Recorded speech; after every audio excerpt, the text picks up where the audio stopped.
A new crackdown on open-air drug dealing in San Francisco, but one police sergeant under fire tonight accused of racially profiling the people he arrests.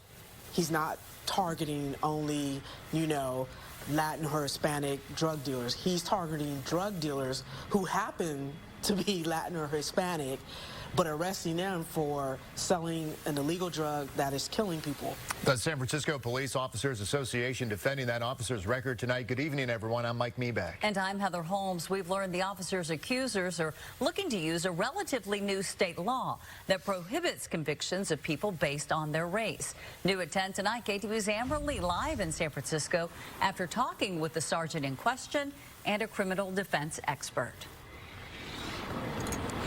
Heather, earlier this evening, I caught up with the sergeant in the Tenderloin. He tells me he spent 12 of the 14 years in the department working in the Tenderloin. He isn't allowed to talk about this case, but we did get a chance to see the work he's doing.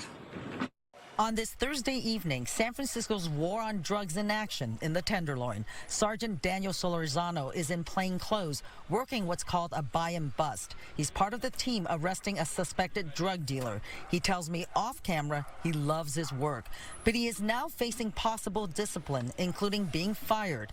Defense attorneys representing Latino drug dealing suspects say Solorzano, a Latino himself, targeted their clients because of their race. Like a lot of officers, he's damn good at what he does, and I'm proud to support him. But defense attorneys are reportedly looking at whether Solorzano violated the Racial Justice Act.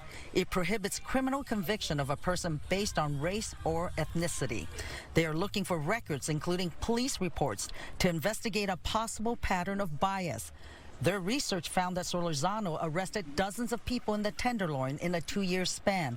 All were Latino, and dozens of others who were detained and not arrested were not Latino. It's a legitimate issue to bring up, but there are other explanations other than police officers simply wanting to enforce the law in a racially biased way. Anthony Brass, a former federal prosecutor, says he's represented drug dealers as a criminal defense attorney.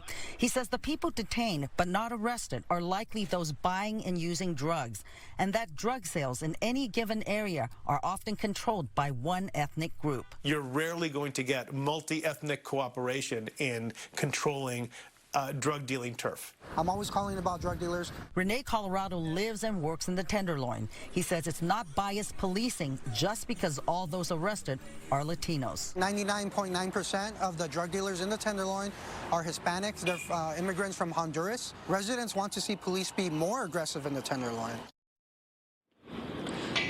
Sergeant Solorzano tells me he's confident he did nothing wrong. He says, quote, "I'm not targeting people, I'm targeting areas." Police Chief Bill Scott says the crackdown on drug dealers is in response to community concerns and that he supports his officers making arrests according to the law. Heather?